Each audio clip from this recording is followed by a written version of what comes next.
Okay. Hello, everyone. Good afternoon. My name is Chris, and I am a health and nutrition coach. I'm a group fitness instructor and a personal trainer. And today I'm just doing a really casual, informative, hopefully for you, nutrition and weight loss webinar specific to midlife and perimenopause, menopause, postmenopause years. So I get asked this a lot, and that's why I'm doing this little chat. Back in October on my private Facebook group, I did a talk encompassing many of the factors that kind of all go hand in hand. I'm going to touch on those today when it comes to aging, weight loss, healthy habits, healthy lifestyle. I take a very common sense approach to all of this. And I kind of go by what people are talking about and what people are asking me in my classes and things that I hear. So I've done some research and I have some information, as you can see in the notes, that some things we're going to talk about today. Key vitamins and nutrients important for midlife women. Really important. A lot of this applies to everybody. So it's pretty informative, I think, and it's very common sense and not complicated. It has to work with your lifestyle. We're going to talk about inflammation in the body. We hear a lot of these words right now because there's a lot of focus on this topic on menopause, which is great, which is wonderful because years past, nobody really talked about it. People were just like complaining about it to their friends and maybe some healthcare professionals. But now we really have some good data and really we can empower ourselves to feel better. We're going to talk about habit stacking versus calorie counting and tracking, which is probably my favorite area of talking. Intermittent fasting, which we have been hearing a lot about at this time in your life. Is it appropriate? Added sugars. And again, all these topics were kind of broken down on my Facebook group. And I can't link it here, but I can put a link for the talk in my private Facebook group. Learning as I go. It's a private group, so I couldn't copy it and put it on YouTube. And gut microbiome. That's another really hot topic now. And there's so much confusion and there's really very limited data on this, studies in midlife, but there's also a lot of great data, things that we can take away. So, this can be just kind of food for thought, no pun intended.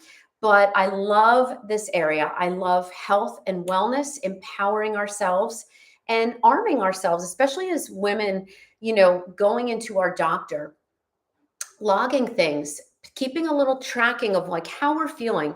In my prior discussion, I talked about the 34 symptoms, and there are many more of perimenopause and menopause.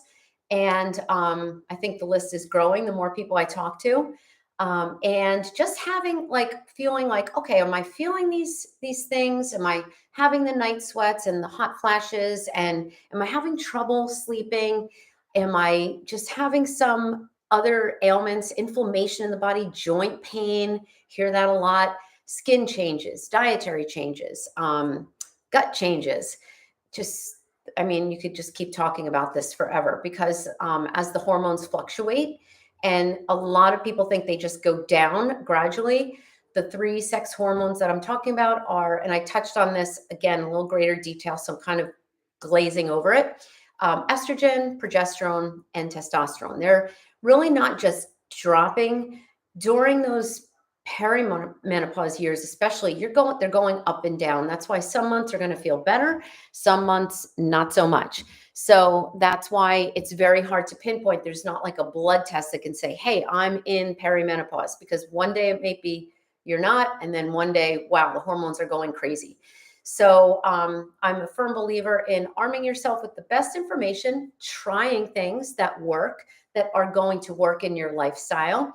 Again, the big ticket items are going to be sleep hygiene, stress management, nutrition, movement, and mindset. Those are like the top big ones. And I touched on those in greater detail, but you'll hear me talk about them today because they all kind of go hand in hand. And we all know that, when we're not sleeping well, we may have cravings the next day. Our mood is going to be affected. So there's so much we can do to help ourselves. And, every day is not going to be perfect and it's not going to be 100% foolproof, but you'll know and you'll remember it and maybe log it and learn from, what you're trying, the experimental approach. We're not going to implement everything all at once, but kind of intersperse things, try it, see if it works for your life.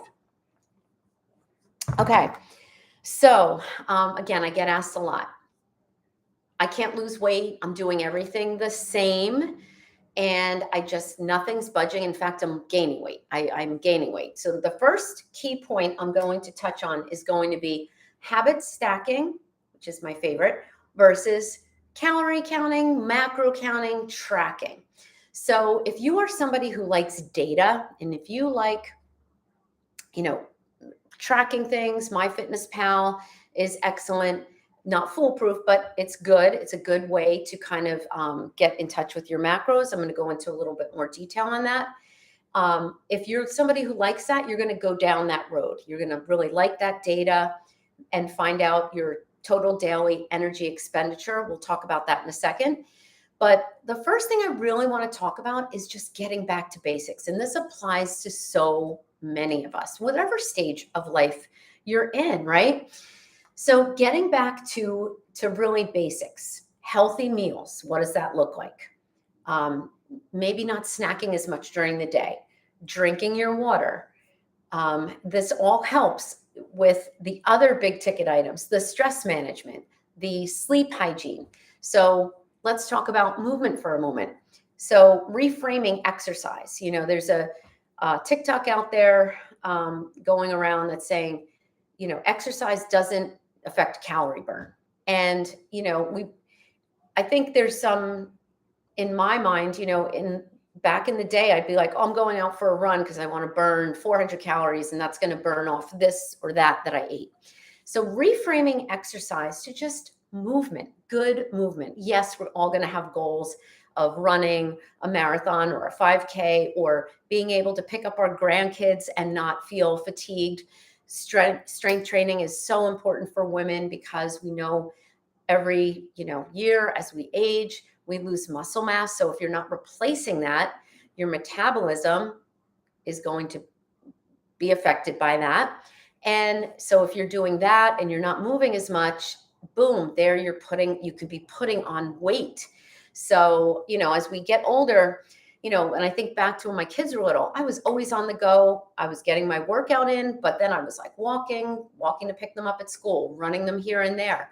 Busy, really just busy. And then, as our kids get older, when we get up in our 40s, 50s, 60s, we're not moving as much. And then if you're not lifting weights and you're not strength training, that is going to have an effect on your metabolism.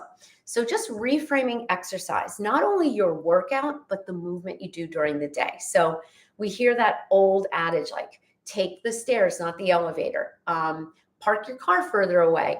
I used to kind of laugh at all those things, but you know what? It's true. We don't want to be sitting all day long. Sitting is like the new smoking. You could get your workout in, and I know myself, I'm active in the morning. I get my workout in, and then, wow, I could be sitting at my desk on my computer, and I have to tell myself, like, okay, let's get up. Let's go for a walk. Let's maybe do some squats. Let's maybe walk the dog. Just getting in that movement, even cleaning your house or doing something like just getting some fresh air outside. That's also helpful for stress management. So I know I'm touching on a lot, but you can see how this all kind of interacts. So getting back to nutrition, you want to think about your food behavior. So let's set tracking to the side for now. So let's think about a habit. A habit is something you do without thinking. It's like getting up in the morning and brushing your teeth. You don't really say, oh, what am I going to do? I have to brush my teeth. It's just something that you do. So we want to look at the habits that we have developed. I will tell you mine. And, I hear from people, we kind of all share, what kind of habits we have during the day when it comes to nutrition. And a lot of that can be dialed back to just reframing, what you're doing when you're eating your meal. Are you on the run? Are you not even knowing you're eating? Are you full when you eat? Are you eating enough protein? So that can also, making a little change there can really help how much you're snacking during the day. And we know when we snack, that blood sugar goes up. We have an insulin response, we have a cortisol response, and if that's going on all day long, it's just not good for weight loss. It's not good for your inflammation. Your body's constantly working to manage the blood sugar. So let's talk about food behavior, snacking. I think during the pandemic, we all were home. We were snacking, maybe working from home. If you went from working in an office to working from home, being at home, maybe being less active, really, we had just food at the ready. So maybe we developed some bad habits with just snacking during the day. And then you're never really full. And then you really feel like, what do I want? Am I eating? Did I eat at my desk? Did I remember that I ate a meal? So just getting back to three healthy meals, balanced meals where you have protein, carbohydrates, and fats, your three big macro nutrients. And then within them are the micronutrients, the vitamins we're going to talk about in a minute. So important for midlife women. So even just looking and saying, am I bored? Is that why I'm eating? I'm noting these because I've done all of these and still do. Is it at the end of the day? Your brain's been like working, you've been making decisions all day. The end of the day, you finally can just like sit down, you've had your dinner, and then you find yourself walking back into the kitchen, kind of maybe bored and still maybe craving something. Maybe you're craving a sweet. And so that can be something, that can be a habit that you've developed. That's my, during the day, I, really have a great balanced meal at the end of the day. I have balanced meals at the end of the day. I fall into that too. I finally decompress. And then I can be like, am I hungry? Do I really want anything? I have to really tell myself, close the kitchen. So 3 healthy meals, close the kitchen, minimize snacking as much as possible. Because if you eat a well-balanced, whether you're a breakfast eater or not, whatever your first meal is, midday, maybe a healthy snack, and then your dinner. If you do something like intermittent fasting, you might not have 3 meals a day. It may be 11 o'clock, maybe a healthy snack at 3, and then your dinner at 6 or 5. So just looking at your patterns, looking at your meals, during the day, when you think about your meal planning, your meal prep, are you having a balanced plate? Do you have leafy green vegetables and full of fiber, full of nutrients? And then are you having that protein, about the size of the palm of the hand, whether it's poultry, meat, or plant protein? Are you getting enough protein to keep you fuller longer? Maybe your Greek yogurt has loaded with protein. I've done a lot of talks on protein. Are you having your healthy fats, your olive oil, your avocado, maybe nuts? Nuts also have fats, but they also have really good macronutrients. They're filled with protein. So that would be something good there. And then your carbohydrates, really staying away from the processed carbohydrates, the white flours, the white cookies, the white anything like just white in general, white pastas. We really want to make them whole grain as much as possible. But think about your carbs. So people think carbs are bad. Well, there's carbohydrates in your banana. There's carbohydrates in your apple, your berries. These are all healthy carbohydrates.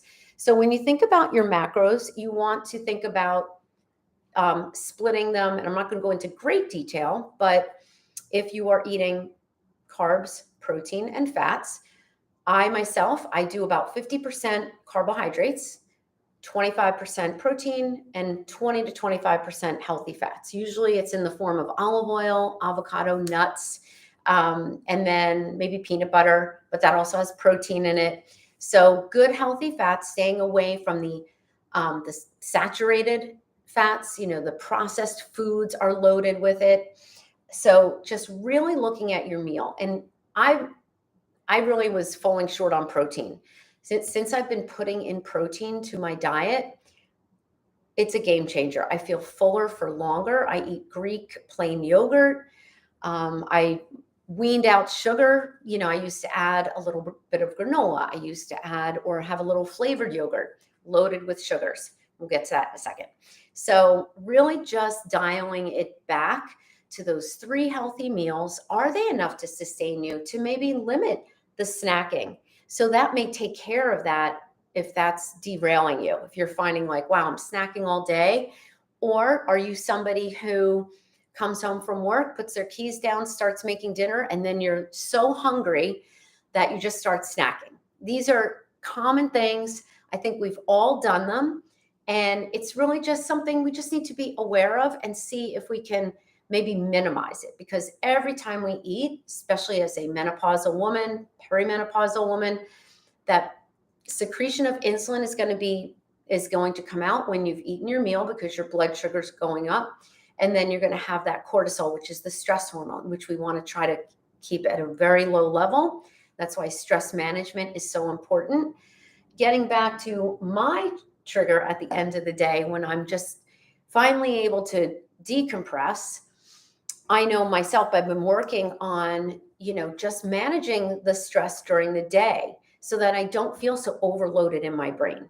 So at night, I'm not just going to be like, whew, I can finally now relax. And I don't even have an ounce of willpower left if I'm so mentally exhausted. So just kind of keeping on top of that.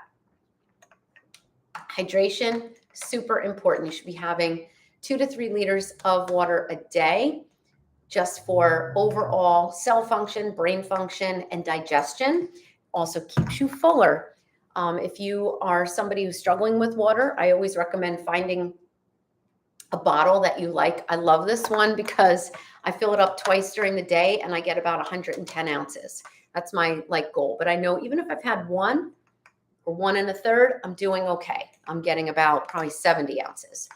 So, if you get up in the morning, maybe make it a new habit to drink a glass of water, maybe before your workout, and then during your workout, some sips. That's 2 glasses of water. Then maybe before a meal, another one before your next meal. So before you know it, you've had about 6 or 7 glasses of water, maybe 8 to 10 ounces, and you're kind of there.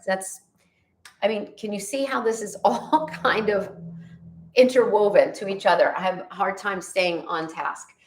So looking at your food behaviors and seeing if making those changes can net, if you're looking for weight loss, if it can net some weight loss. So just 3 healthy meals, adding more fruits and vegetables. I'm not a big, take away this, take away that. Let's add what we can. I'll put some links below to add some healthy foods, fiber, protein, anti-inflammatory foods that will really help sustain you.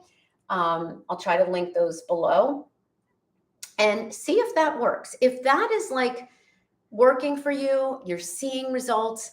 And by results, it's not only what is on the scale, how you feel, how your clothes feel. Are you more energetic in the morning? Are you sleeping better because you're not nighttime nibbling? Another topic on the sleep, just a quick note.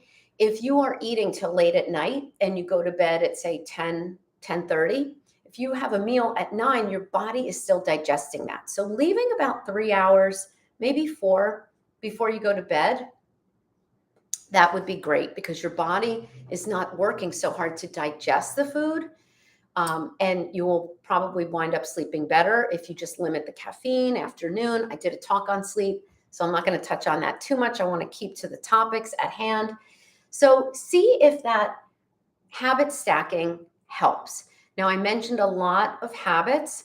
I don't expect you to integrate them right away and all of them because that's just crazy. You want to just pick 1 or 2. Maybe it's water this week.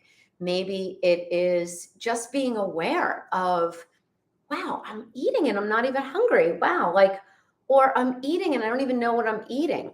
I'm on the phone or I'm on the computer.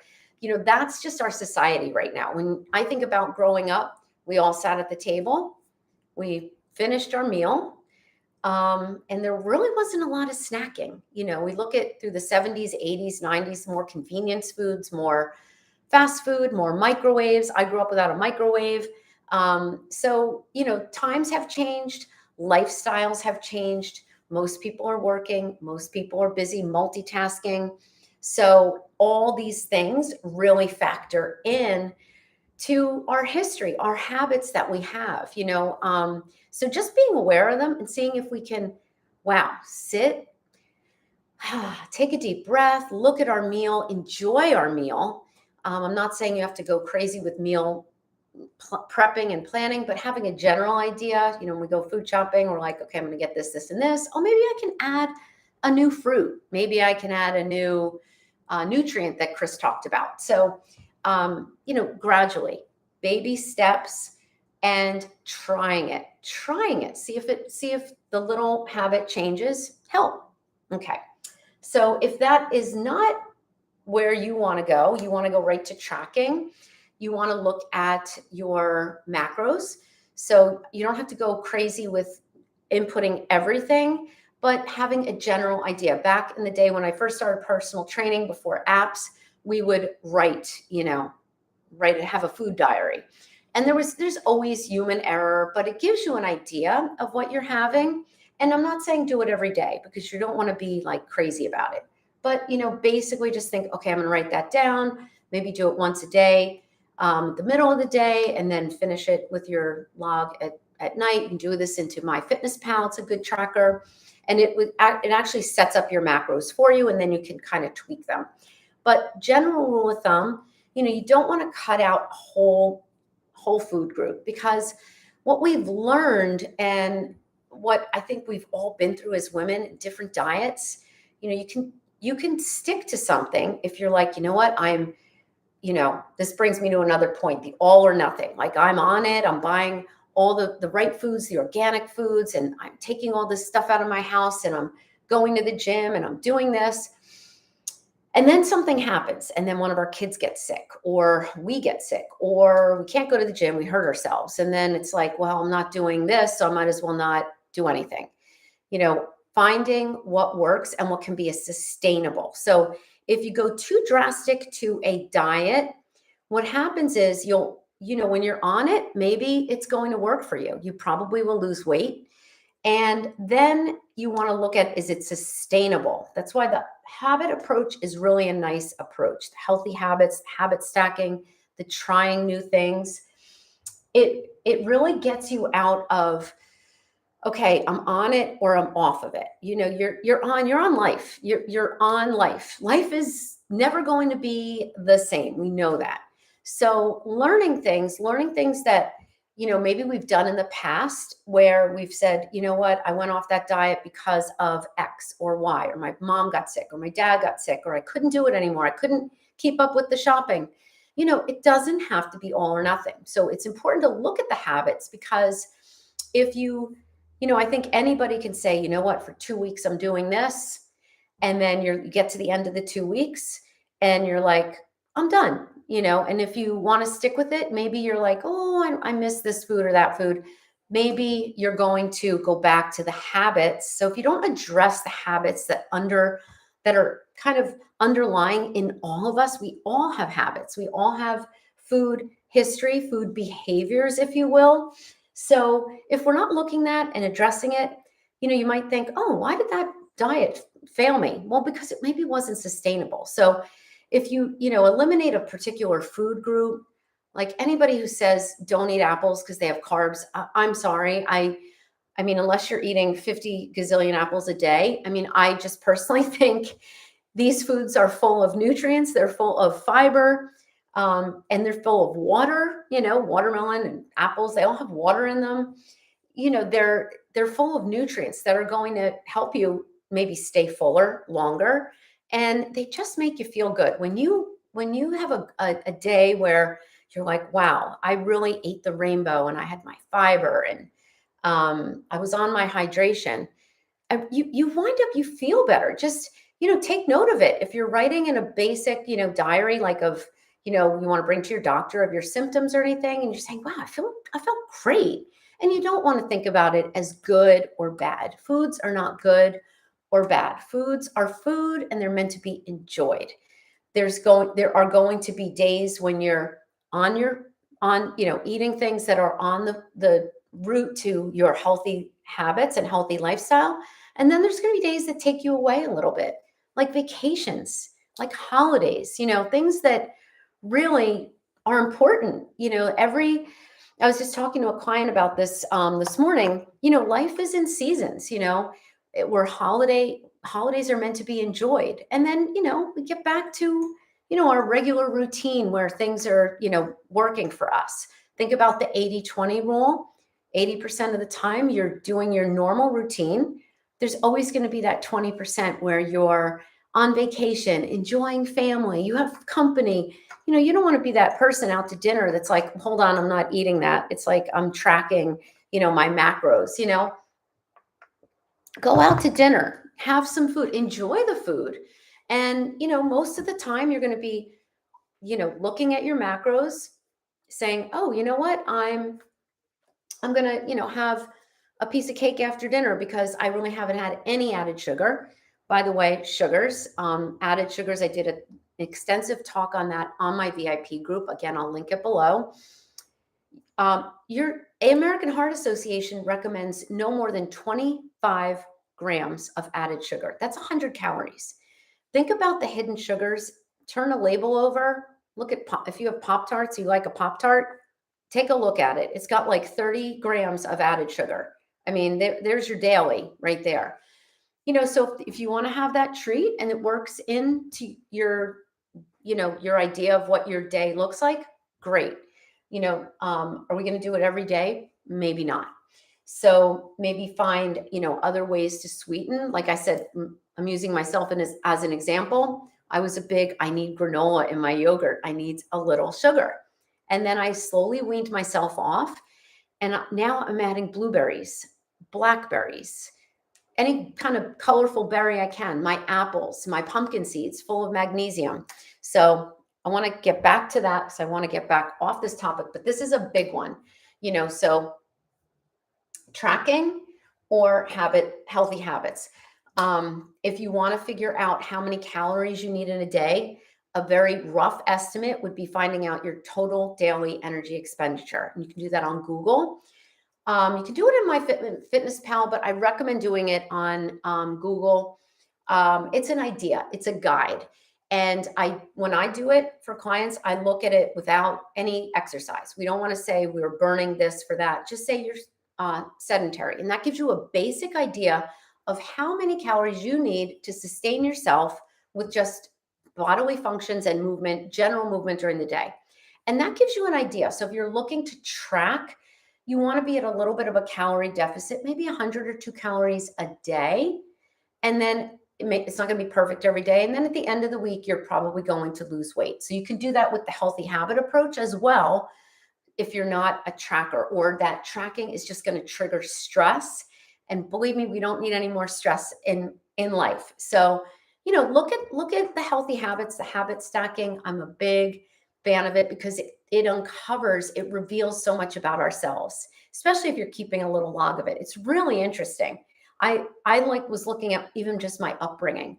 I would open up the fridge when I was bored, and my mother would say to me, "What do you think is in there? You opened it up like 10 times." And because you're just bored, you're like, "What do I want to eat?" And now I'm more like, do I want that? If I really want it, I'm going to have it. If I'm like, I don't even know if I want it or if it would satisfy what I'm looking for, I don't have it now. Because when we do that mindless eating, we never really feel good about it. So you want to just be aware of it. Like I said, it's not right, it's not wrong, it's not good, it's not bad. It's just learning about yourself. So let's go on to the other things I wanted to talk about today. We covered the scratching it off my list here. Habit stacking and tracking. We talked a little bit about sugar. Just really look at the added sugars. If something has a lot of added sugar, like I'd say more than like 7 grams, anything in the 10, 20 grams, that's a lot of sugar. And pretty much anything in a package has sugar. Things that are like basically you think are healthy, like oatmeal, if it's a sugary oatmeal, sweetened with a lot of brown sugar, there's a lot in there. Maybe have overnight oats or something like that. And then, by the way, I'm covering a lot today, but I work with clients all the time on this. So if you are looking to work one-on-one, please reach out to me. I also do combo coaching where I'll do like a workout with someone and a little nutrition and health coaching. And it's really, revealing. And I feel like I've done it all, and I've done it anyway. Anytime I teach a class, if someone will come up to me after class and ask me something, it goes hand in hand. The movement and the nutrition, we all know it. It really goes hand in hand. Okay, so let's talk about inflammation. No, the vitamins. Let's talk about the vitamins. So a few key vitamins that are very important for, I think, everybody, but particularly menopausal women. I'm just going to touch on a couple and I'll list them below here. And I'm also going to put them on my blog on my fitwithchristina.com website. Calcium, so important for strong bones. We get it from dairy, leafy greens, and you're going to see a lot of these foods kind of carry over because it's all good. It's eating the rainbow, can't go wrong. Whole grains, nuts, seeds, you're going to see that in all of these, but I am going to break it down. So calcium, we know, is great for strong bones. Very important as a menopausal woman because once the estrogen goes down and changes and diminishes, our bones can get brittle and older, osteopenia, osteoporosis. So we really want to have that calcium. Sometimes just talk to your doctor. They may recommend a supplement. They may recommend like a DEXA scan. I had one a few years ago. Now I take a calcium supplement, but I'm also eating more dairy. I was off dairy for a while, and now I do eat my Greek yogurt, which is a game changer for many reasons. Broccoli, kale, salmon, sardines. Not a big sardine person, but salmon. That's where you're going to find your calcium. Vitamin D, I put this with the calcium because we need vitamin D to absorb the calcium. So it's stored in the bones. And those two things, sometimes your physician will recommend a supplement. Vitamin D is very important for the body, especially if we are not outside, we don't get a lot of sunshine. I take a vitamin D supplement, maybe talk to your doctor about it or your pharmacist, because that's a pretty I'm not saying crazy with supplements. I want to get things from my food, but sometimes when we're falling short, it's worthwhile to talk to your physician or pharmacist about it. Because we don't know how much and it's not regulated. So you don't want to overdose on, vitamin D. So ways to get it in food: egg yolks, mushrooms, sunlight, not a food, but sunlight, fatty fish, and salmon. Those are also big in omega-3s, which I'll touch on in a second. So bringing it to us to omega-3, it's a healthy fat. There's omega-3 and omega-6. Omega-3 is the healthier one. A lot of people are taking omega-3 supplements, but that again is a personal choice and a discussion with your doctor. Fatty fish, salmon, tuna, big one, flax seeds, chia seeds. I love chia seeds. I make chia pudding with almond milk. I have that on my page as well. Or you can use coconut milk. Walnuts. So if you are getting a decent amount of all this, you're going to be good. You're going to be great with these vitamins and nutrients that you need. Flax and chia seeds are amazing for omega-3. Also for fiber. And they give you, it's like a healthy fat. So omega-3s are the healthier fats and they give you energy. Fiber, can't say enough about it. At least 25 grams a day. I probably get a little bit more. And they are going to lower your risk of disease. And it's great for digestion. It's great we all know fiber is just good for you. I would look and make sure you're getting enough fiber in a day. And I think that's totally doable within your foods. It's going to, be better for digestion, your gut health. We hear that a lot. You're going to get it into fruits, vegetables, nuts, whole grains, seeds. Like I said, they're all, this is all like going to overlap. And again, eating as many green leafy vegetables as you can, your spinach, your kale, your broccoli. It's so good for you. If you're getting a good amount of this in, maybe even 2 of your meals, you're golden. You are really going to be in great shape. Eat the rainbow, the more bright colors you can get. And I'll post some links to some really fun things that you can really integrate into your diet and try. Again, I'm a big proponent of adding, not taking away. And then protein. Can't say it enough. I get right now about 25% of my daily calories, and I don't really track, but I just kind of know at this point. I eat basically the same things almost on a daily basis. Um, and I get about 70 to 90 grams of protein a day. I don't eat meat, but I do eat fish. I get it from my almond butter or nut butters. I get it from my Greek yogurt. I put hemp seeds on most of my meals. That's just a quick way to get some extra protein. Tofu, fish, beans, lentils, quinoa. Quinoa is great because it's a carbohydrate, but it's also a protein, so it's amazing, loaded with protein. And I think quinoa is the only one that has all the amino acids. I know that's hard to get in like a non-meat protein, which are like more the perfect, all the amino acids are in there. I think there's 9 of them. And protein's going to keep you full longer, which we touched on before. Vitamin C is going to help your immune system. We all know that. Whenever my kids are sick, I'm like, take your vitamin C, have your oranges, your citrus fruits, berries, kale, broccoli. It's going to help iron absorption too. Very important. Vitamin E is a big antioxidant. It helps feed our cells or protect ourselves and ourselves. You're going to get that from nuts, avocado, green leafy vegetables, especially spinach and whole grains as well. Let's see, what else did I miss? Oh, magnesium. There's a lot of talk about magnesium and its aid in sleep. You might hear people take magnesium salt baths. So I know I've been working on my magnesium through food. Again, I try to get everything from food, outside of the calcium and vitamin D that my doctor told me to take. I really don't take much else. Leafy greens, nuts, seeds, whole grains.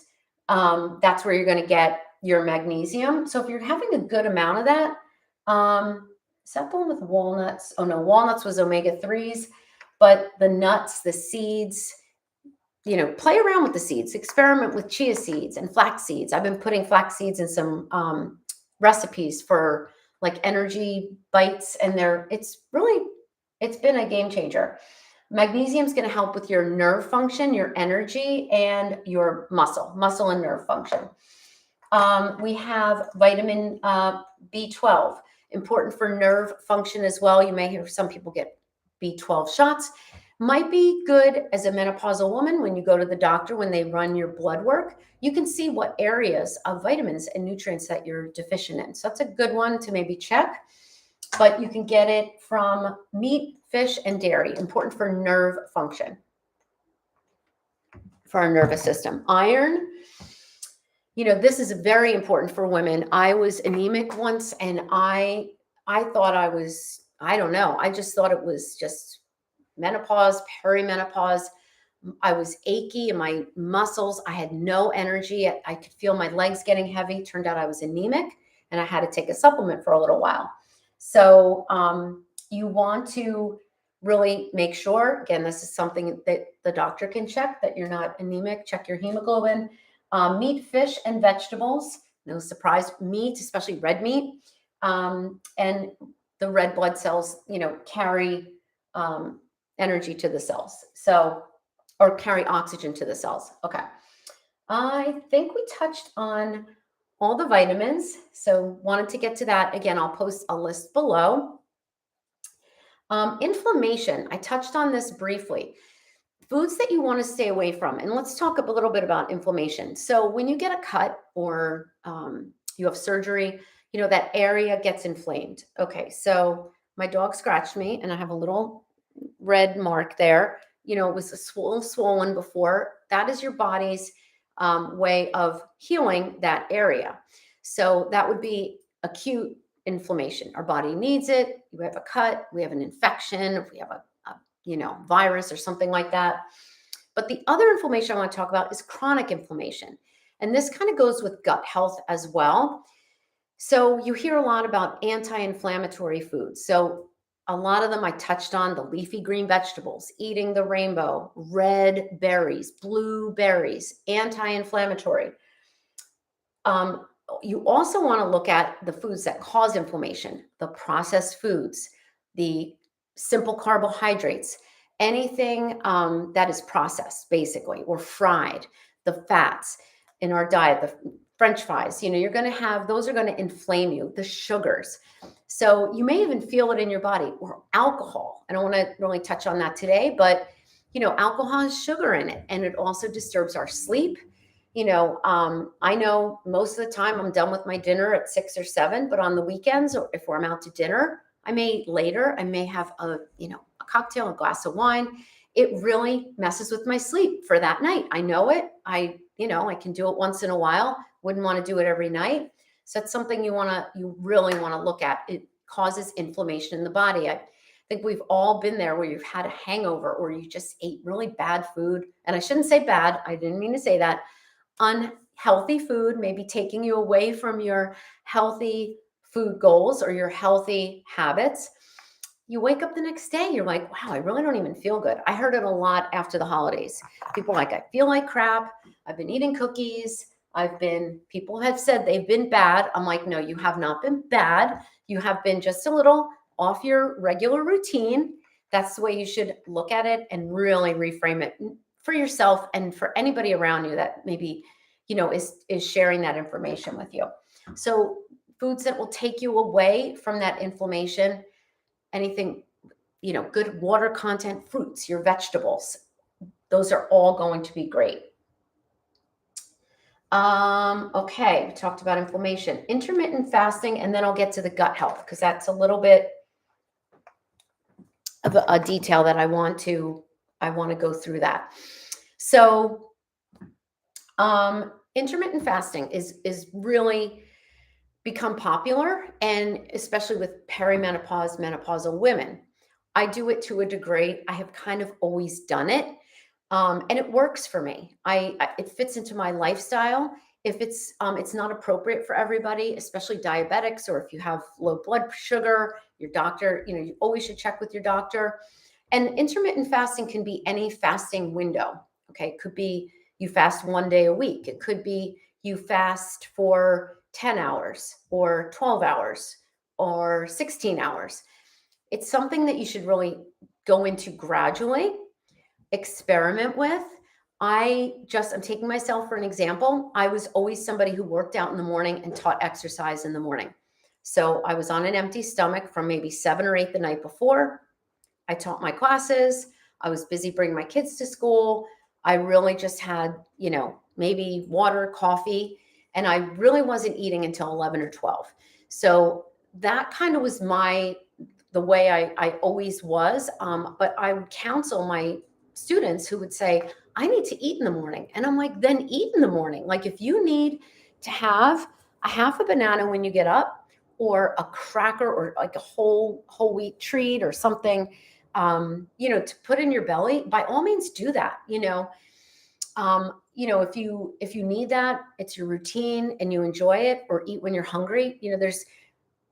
I think when you go into intermittent fasting too fast, you could be like in starve mode and then be ravenous and eat too much. So it really you have to go gradually into it. And there's a lot you can do with that and experiment with in the window. But why it's good, especially for perimenopausal, menopausal women, is you are dipping into the other energy stored in your body, or maybe fat storage, if you will.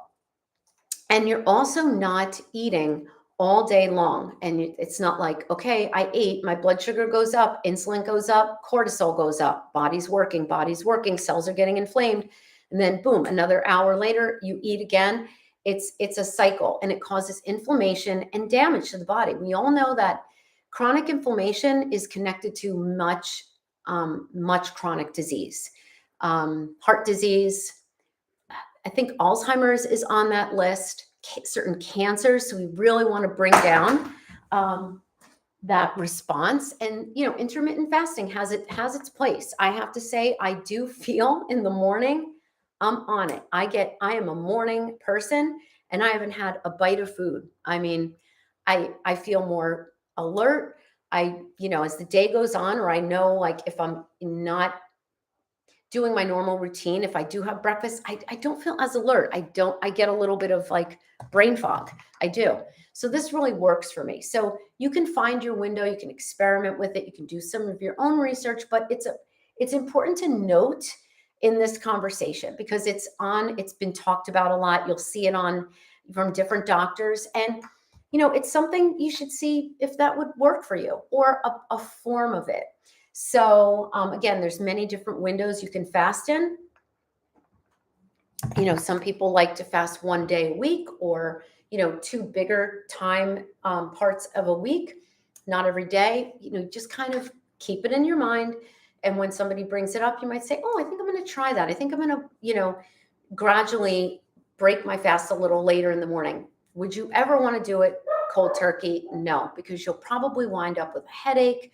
You may not feel good, so play around with it. Like all the things I've been chatting about, it really, it might be worth looking into. And then the last topic I want to talk is the gut microbiome. So we've been hearing a lot about the gut cleanses and, what does that mean? Like, what really does that mean? Like an elimination kind of cleanse. So a lot of it now and I'm talking about it with perimenopausal, menopausal women. The interesting thing is there's some new research out there, but we do know the gut microbiome is a collection of microorganisms in your digestive tract, bacteria, viruses, fungi, microorganisms that live in your digestive tract. You may hear people talking about probiotics. I take a probiotic. I've tried a few different ones. I was taking them a few times a week because I really felt like very balanced. And especially, if you're having some issues in your digestion, it's worth trying. There's talk about prebiotics and probiotics. I take a pre and a pro, and it works for me. But again, I didn't say, oh, I'm going to do this like forever. I'm trying it. I'm trying and seeing how I feel. Gut microbiome is crucial for your well-being. A healthy gut supports a healthy immune system. They produce your gut microbiome produces short chain fatty acids that help in inflammation or have anti-inflammatory properties. So that's going to bring down your likelihood of getting a chronic disease. So again, anti-inflammatory diet. That's what you want. Eat that rainbow. Nuts and seeds, green leafy vegetables, and you're good. Think about these things as you can add to what you're already doing. And I will tell you, when you start adding these things and they make you feel phenomenal and they make you feel fuller longer, you're going to kind of take the other things out of the wayside, like I did with my granola. I was like, I don't even think I like this granola anymore. And I love like the tartness in my Greek yogurt that's plain. And I can't even imagine having a flavored yogurt now. It's amazing. It takes a while, and I did it very gradually. I weaned myself off, like I weaned myself off diet soda in the 90s. It was a process. I eliminated it from 2 meals and then left lunch. And then I eliminated it from lunch and I had seltzer water. And then I was like, oh, I don't have diet soda anymore. It's just a good approach. It's gradual. Also, a healthy gut supports and has a role in healthy weight and weight management. It regulates your appetite and metabolism. So having that good gut microbiome, your mental health. We all know that when we are upset about something, and I just want to talk a little bit about stressors in your life. You can kind of feel the stress. And this brings it back to a good food behavior. If you are a stress eater, I didn't talk about it before. If you know that email is coming, that person's going to call you, you get a text from somebody that maybe stirs something up in you, your stress level comes up and you're like, I'm so mad. And you open up the refrigerator.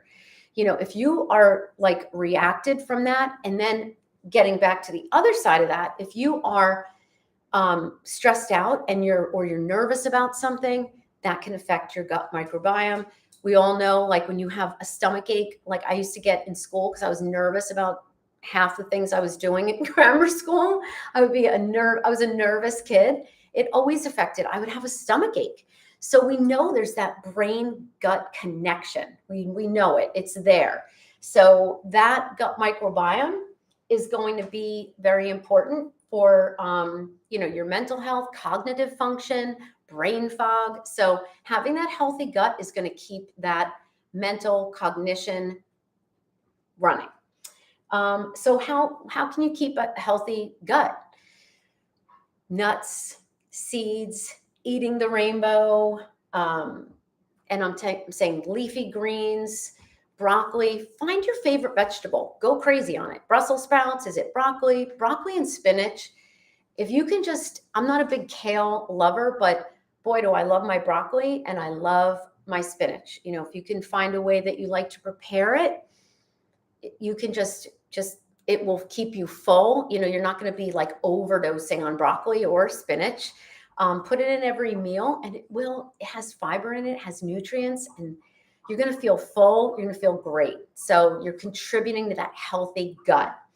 Also probiotics. So, if you want to try a probiotic, I'll give you an example. We went on vacation to, I forget where it was, Dominican Republic.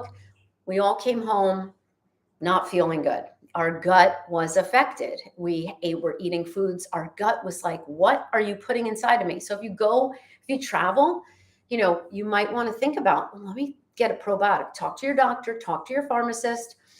But other than vacation, if you're just not feeling balanced in your gut, and that's the word that comes to mind for me is balance. I feel more balanced when I have my probiotic. And there's different forms. There's green drinks. There's a ton of them now. Athletic Greens, Primal Greens, Thorn. They're all over Instagram. So check it out. They also have other, they have the prebiotics in them. They may help, with your immune system. They may be packed with vitamins. So really check those out. Or, maybe you want to take a probiotic pill. Again, check with your doctor, check with your pharmacist if you have a quick question there. So what else can I say? I don't want to keep you too much longer. I think I touched on everything. Intermittent fasting, the key vitamins, the gut health, inflammation, habit stacking versus tracking, or maybe doing a little of both, and added sugars, the hidden sugars and everything. We all know these things. Just to wrap up, we all know what we should be doing. But, having that knowledge and trying different things and what you can add, and having the most important thing is your mindset. If you can't, I had a client who, she didn't have any autonomy in her health journey. She really wasn't into working out. She really didn't want to change anything, but her family was on her. Or maybe you have a health diagnosis. You have to be on board with this, because if you don't have that mindset or that why you're doing what you're doing, it's going to be harder to be sustainable. If you're like, what? I had a client or a woman in my class. She's like, I just want to play with my grandkids and be able to get up and down off the floor. We worked on mobility. We worked on, her any vitamins and nutrients that could support her bones, her muscles, adding protein. These are all things within your control. But when you don't have that why, and somebody's telling you you should do it, or your doctor gives you a diagnosis and says your numbers are not good, your triglycerides are high, your cholesterol is high. But if you are scared into it, yeah, that's one thing, but you want to really say, I can do this. You just maybe need a good health partner. I'd be happy to work with you, happy to talk to you. I enjoy this topic. I could go on forever, and I think I hit everything, but I just think this is so important, not only for perimenopausal, menopausal, postmenopausal women in general, people in general. A lot of this applied to midlife women, and my passion is working with women in every stage of life, but particularly menopause. It is a long span in your life. It can be. You may sail through it. You may have challenges, and you may really need to arm yourself with information that you can bring to your doctor because maybe you have a hormone replacement therapy, that would help you with some debilitating symptoms. That's another topic, and it's a conversation with your doctor. It's not for everybody, but it's worth noting because it's something, you want to keep a log of, you want to keep track of, your stress, your sleep, your nutrition, your movement, exercise, your mindset. Write down how you feel, how you're feeling if you make some changes, drinking more water. I always say, if you start your day with one healthy thing, that could be as simple as starting it with water, it usually leads to other healthy things. I used to say it in my 545 class all the time as they were leaving. I'm like, do you know what you just did? You started your day with an exercise program. People were flying out of there like they were going to set the world on fire. I mean, it was crazy. And we all know how we feel after maybe a nice, strong, vigorous workout, or even just a walk, a really nice brisk walk. You define what your exercise and movement is. You define what you want to add into your diet. You define what your why is, and you can come back to it. It might change, but it's just very interesting. I find this, the non-negotiables, the sleep, the stress, the movement, nutrition, mindset, stress management, it's all hand in hand. And again, knowing you have that accountability partner, maybe it's a buddy, maybe you want to work with me or someone else. It's really a beautiful thing when it all comes together and you just feel better. And then you know what? Weight loss will be a net result. I'll almost guarantee that, when you start integrating these things. So thank you for joining me. Always message me if you have a comment. My website is www.fitwithchristina.com. I do a blog. I'm just starting it. I have 2 blogs on there. I'll be adding more. I have a private VIP page, Fit with Christina on Facebook. I can put the links below.